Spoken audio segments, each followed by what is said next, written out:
Combien d'entre vous savent que la Bible parle d'expériences sanctifiées? Vous savez ce qu'elles sont? Ce sont des expériences dont on ne se soucie pas trop, mais qui sont pourtant saintes en ce qu'elles ont été envoyées par Dieu pour notre perfectionnement. Restez avec nous, donc jouissez de votre vue.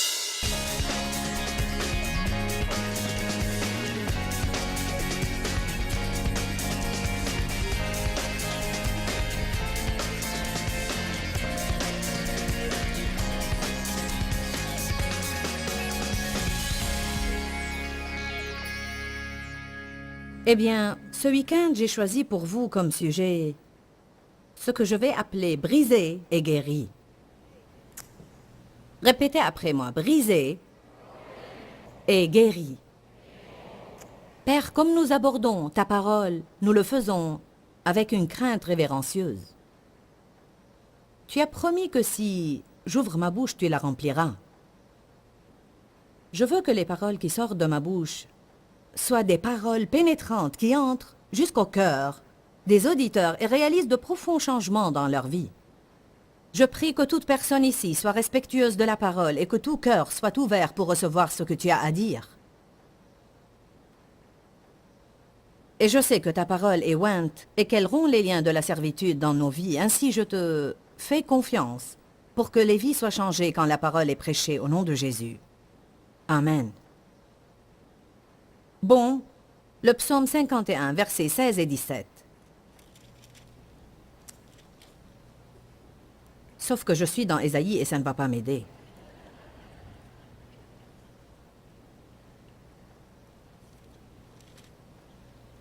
Il dit, si tu avais voulu des sacrifices, je t'en aurais offert, mais tu ne prends point plaisir aux holocaustes.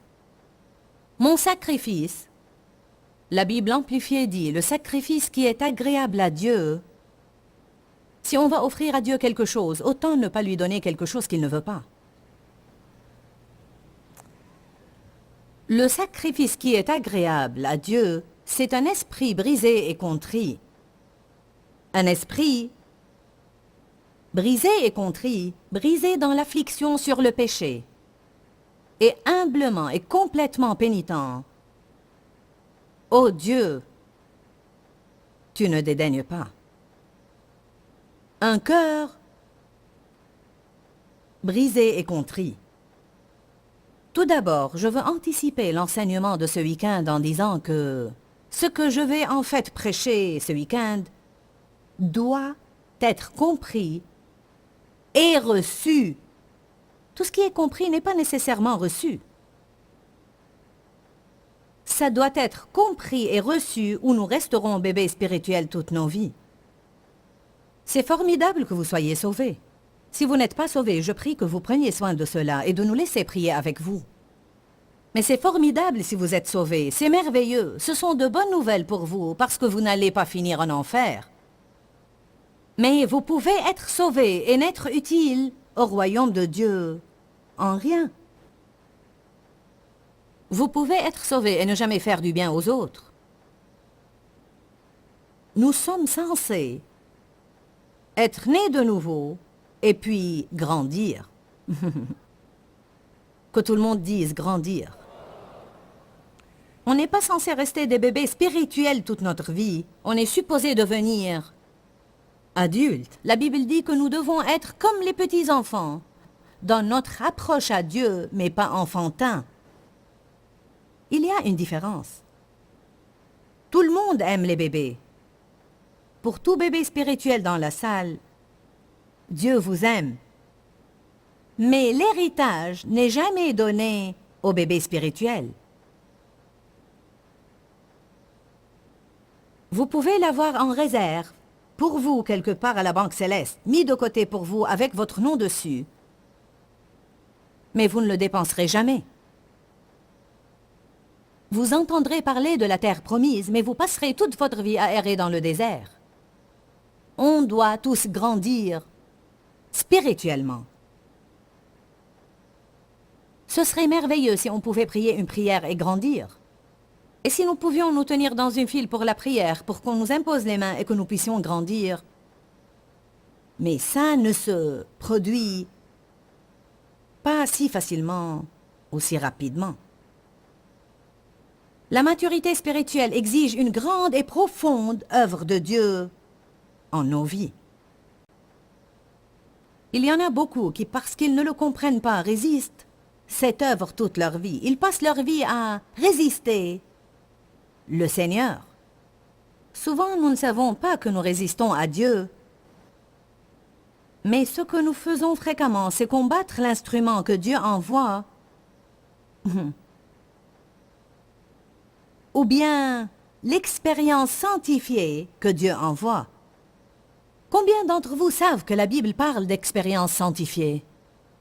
Vous savez ce qu'elles sont? Ce sont des expériences dont on ne se soucie pas trop, mais qui sont pourtant saintes en ce qu'elles ont été envoyées par Dieu pour notre perfectionnement. Je vais aller lentement pour que tout le monde le comprenne bien. Combien d'entre vous croient qu'on peut passer sa vie à résister à Dieu? J'ai passé plusieurs de mes premières années, en tant que croyante remplie de l'esprit, à résister à Dieu, croyant que je luttais contre le diable. Parce que je croyais que tout ce qui m'advenait, qui s'avérait inconfortable, je ne devais pas l'accepter car j'étais une enfant de Dieu.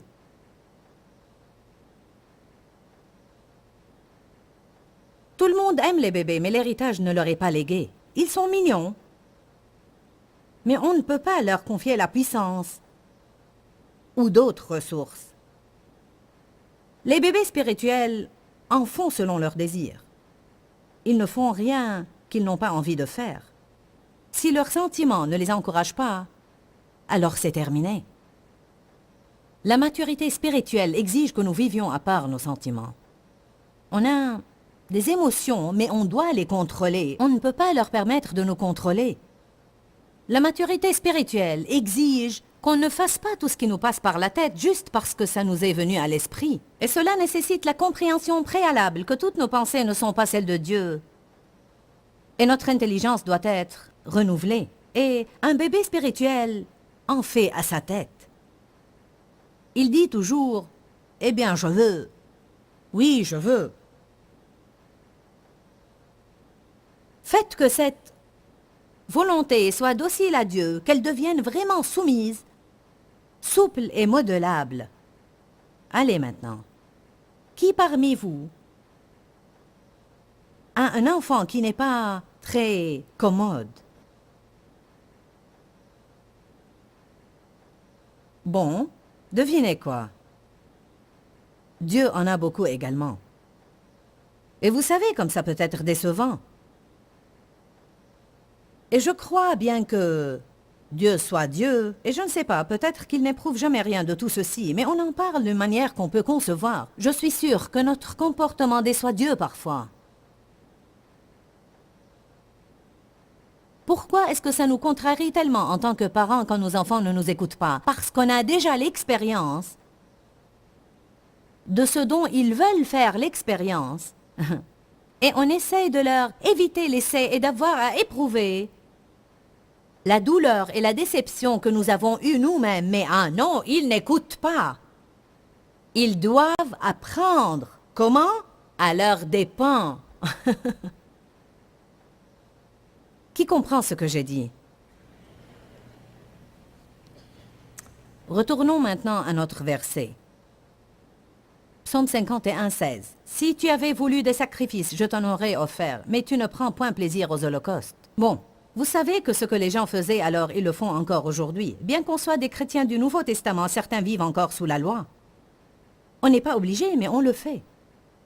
Donc, ce que les gens faisaient, c'était de sacrifier quand ils avaient péché. Ils offraient des holocaustes. Mais David nous dit, ce n'est pas vraiment ce que tu veux.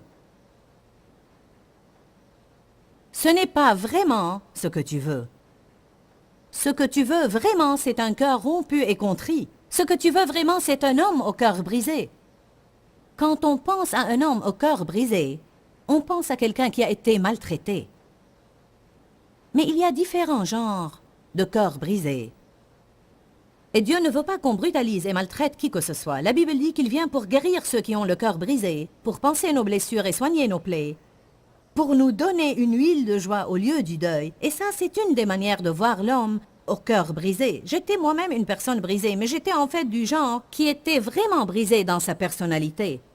Des personnes comme ça ont été blessées et elles ne fonctionnent pas de la manière dont elles devraient fonctionner en raison du mal qu'elles ont subi dans leur vie. La Bible nous promet que si l'on suit ses voies et on passe du temps avec Dieu et on apprend la parole, alors on peut être guéri de ce genre de blessure. Mais il y a un autre genre de brisure qu'on doit tous épouser. Le mot brisé alarme. Alarme toujours les gens. Où allons-nous en venir avec tout ça? Amen. Alors, on doit avoir le cœur brisé devant Dieu. Et ce que je veux dire par ça, c'est, on ne peut pas être têtu, endurci, opiniâtre, rebelle, obstiné, aimant nos propres voies, adorant les travaux de nos propres mains. La Bible dit, ne soyez pas comme un cheval ou un mulet, sans intelligence. On les bride avec un frein et un mors, sinon ils ne feront rien de ce qu'on leur demande. Qu'arrive-t-il à un cheval sauvage? Il doit être quoi? Laissez-moi vous entendre plus fort. Je suppose qu'on a tous vu des films de cow-boys. Et vous savez quand le cow-boy saute sur le dos de ce cheval sauvage, et c'est une belle attaque qu'on a là, n'est-ce pas? Dans les films de cow-boy, parfois le cheval démonte son cavalier. Mais quand c'est Dieu qui vous saute sur le dos, on ne peut pas se dégager de lui. Il reste en selle jusqu'à ce que l'esprit sauvage en nous soit dompté et brisé. Ce n'est pas confortable, ça fait mal. Et souvent, on ne comprend pas ce qui se passe. Et la raison pour laquelle on ne comprend pas, c'est parce que personne ne nous dit le genre de choses que j'essaye de vous dire ce week-end. Amen. Pas ce soir, mais sûrement demain matin, nous allons parler des outils que Dieu emploie pour nous briser. Outils. Expérience scientifique. Les gens. Des gens qui nous irritent. Devoir attendre.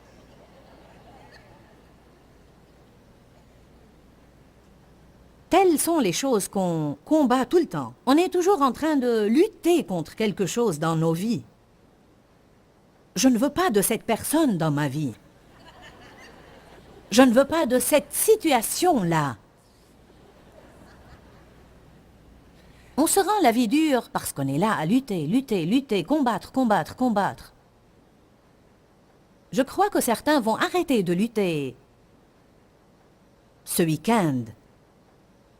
Et plutôt que de résister, vous allez apprendre à vous blottir. Apprendre à monter sur les genoux de papa et lui dire « Ce que tu veux, c'est ce que je veux aussi. » Ne passez pas votre vie à lutter avec Dieu parce qu'il va gagner à la fin. Amen. Mon sacrifice, un sacrifice agréable à Dieu, c'est un esprit brisé, un cœur brisé et contrit, brisé dans l'affliction sur le péché, et humblement et complètement pénitent. Laissez-moi vous dire quelque chose. Je pense que dans notre Église de ce temps moderne, parfois on n'est franchement pas assez repentant. Je pense que parfois on est navré d'avoir été pris, mais pas assez affligé d'avoir commis le délit. Parfois, on a besoin d'un peu plus qu'un « oups ». Je pense que lorsqu'on réalise vraiment la laideur de notre péché, il naît une profonde repentance, et cela face à la laideur du péché. Et je vous le dis, quand ça vous arrive, ça vous transforme. Sinon, ce qui arrive souvent, c'est qu'on continue à faire le même délit encore et encore et encore et encore, et on dit « je suis désolé Éternel », mais on le fait encore et encore et encore, et il n'y a jamais délivrance, parce qu'on n'est jamais vraiment venu au point où on prend le temps nécessaire de nous arrêter et voir la chose comme Dieu la voit lui-même. Je crois qu'on doit apprendre à détester tout ce que le Seigneur déteste. Il déteste le péché, il déteste l'entêtement, il déteste la rébellion, il déteste les coups raides et les attitudes opiniâtres. Non pas les personnes, mais leurs attitudes, leur mentalité. Il abhorre qu'on maltraite les gens. Savez-vous que Dieu hait qu'on se maltraite les uns les autres? Dieu déteste absolument qu'on se juge et qu'on se critique les uns les autres. Le savez-vous? Il déteste qu'on jase et qu'on commère sur les gens. On prend ces choses tellement à la légère. Eh bien, à mon avis... Allez maintenant. On en a besoin ce soir. On doit apprendre à voir nos cœurs se briser sur les choses qui brisent le cœur de Dieu. On doit apprendre à nous affliger sur ce qui l'afflige et à détester ce qu'il déteste. Commencez à prier. Éternel, apprends-moi à détester ce que tu détestes. Et brise mon cœur, Éternel, sur ce qui brise ton cœur. Amen. En réalité, ce soir, je vais enseigner sur le châtiment de Dieu. Un sujet qui se trouve partout dans la Bible et qu'on doit bien saisir. Enseigner sur le châtiment de Dieu ne vous appellera pas à applaudir et à acclamer ce soir, mais plus tard. Que tout le monde dise plus tard. Car plus tard finit toujours par arriver. Alléluia. Quelqu'un doit nous dire quelque chose maintenant, nous pousser à faire quelque chose maintenant qui va rendre plus tard plus agréable. Il y en a beaucoup ici ce soir. Si vous aviez fait ce que Dieu vous a dit de faire l'année dernière, vous ne seriez pas dans le pétrin maintenant parce que maintenant c'est plus tard.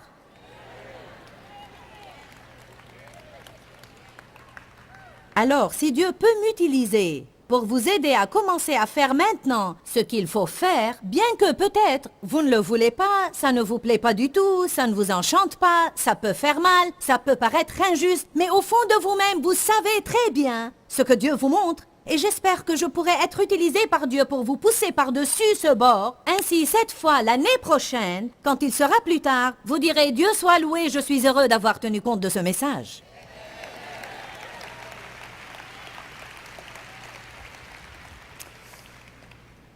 Alors allez avec moi à Job. Chapitre 5. C'est une place merveilleuse pour commencer.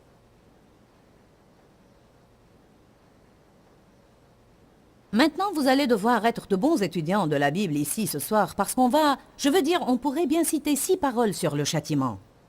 Je veux que vous compreniez que ce n'est pas quelque chose que j'invente. Ça se trouve partout dans la Bible. Qu'est-ce que le châtiment? C'est une correction. C'est une éducation. C'est une formation qui vient du Seigneur. Nos pères terrestres nous corrigent et nous châtient. À plus forte raison, Dieu, qui est notre Père, nous corrige et nous châtie. Il opère sur nous. Dieu agit sur nous par l'intermédiaire du Saint-Esprit qui intervient en nous à l'intérieur. Et c'est très difficile de décrire à quoi ça ressemble, mais vous vous sentez juste berk. Il y a comme un meulage profond dans votre esprit. Je veux dire, c'est comme oh oh, vous savez. Vous sentez comme si Dieu a sa main là-dedans en train de presser quelque chose et il ne lâchera pas. Vous avez probablement senti cela sans savoir que c'était Dieu. Vous avez cru que c'était une indigestion. C'était une indigestion spirituelle. Mais aussi parce qu'on n'est pas aussi sensible spirituellement qu'on devrait l'être. Quand Dieu opère sur nous intérieurement, il l'utilisera toujours, et cela jusqu'à ce que vous atteigniez un niveau de maturité spirituelle où vous pouvez dire immédiatement dans votre esprit quand Dieu vous sonde. Sinon, il devra également employer des circonstances extérieures pour attirer votre attention. Amen. Parfois, Dieu vous adresse une question. Il vous parle, mais vous n'écoutez pas. Alors, il vous envoie quelqu'un pour vous dire la même chose. Sauf que maintenant, vous allez être embarrassé. Si vous aviez écouté Dieu, vous n'auriez pas été embarrassé. Mais comme vous ne l'avez pas fait, il vous a envoyé quelqu'un pour vous dire ce qu'il essayait de vous dire depuis le début. Parfois, il vous enverra un de vos enfants pour vous corriger. Dieu emploie des personnes pour nous corriger et qui parfois ne savent même pas qu'elles sont utilisées. Elles disent des choses et ne réalisent même pas ce qu'elles disent, mais c'est comme une lame qu'elles plongent en nous. Amen. J'ai marché avec Dieu un long temps. Et j'ai encore beaucoup de chemin à faire, mais je peux dire quand Dieu opère sur moi à l'intérieur. Bien que j'ai certainement des circonstances comme tout le monde, je ne passe pas par les mêmes choses qu'il y a 20 ans parce que je comprends rapidement maintenant quand Dieu a affaire à moi. Parfois, il agit sur moi et je ne sais même pas de quoi il s'agit. Je n'ai aucune idée. J'étais dans une situation... je ne sais pas. Il y a 2 ou 3 mois, je ne me rappelle plus exactement la date, mais je ne pouvais pas dormir la nuit. Je n'arrêtais pas de me réveiller, m'endormir, me réveiller, me rendormir, et normalement, je dors vraiment bien. Et je m'agitais et me retournais et m'endormais et me réveillais. Je veux dire que quand je me réveillais, c'était comme...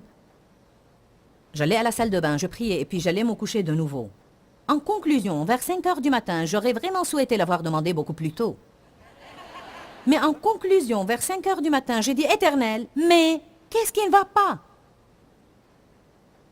Je vous le dis tout aussi clair que je vous parle, sauf que ce n'était pas une voix audible, c'était dans mon esprit.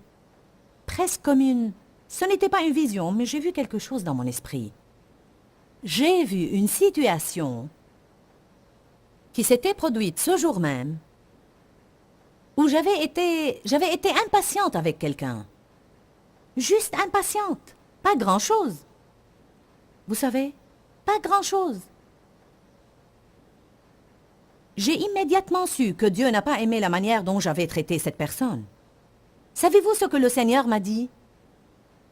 Il m'a dit, est-ce que tu sais, Joyce, tu n'es pas si importante que tu ne peux pas attendre quelqu'un de temps en temps.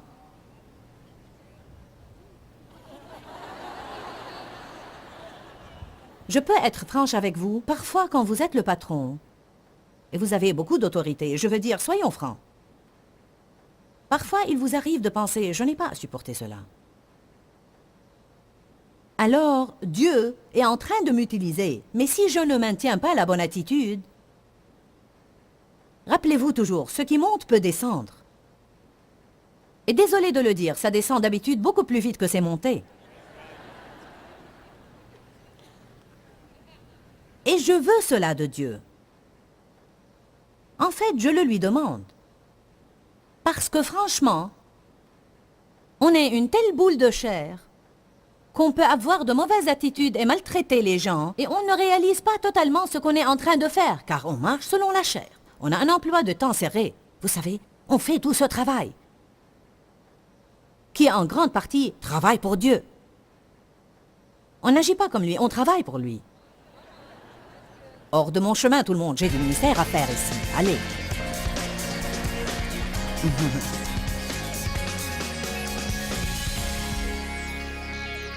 Bon, souvenez-vous toujours que le châtiment de Dieu est une bonne chose. Ce n'est pas une mauvaise chose. Il semble que lorsqu'on évoque le mot châtiment ou correction, on pense toujours « mais ce n'est vraiment pas la manière dont il faut les comprendre. La Bible nous enseigne dans différents endroits que Dieu châtie celui qu'il aime affectueusement et tendrement. Il pourrait nous laisser tranquilles, nous laisser dans notre chamboulement, mais il nous aime assez pour continuer à agir sur nous. Dieu a vraiment des desseins merveilleux pour vous. Oui, je vous parle, Dieu a des desseins merveilleux en réserve pour vous.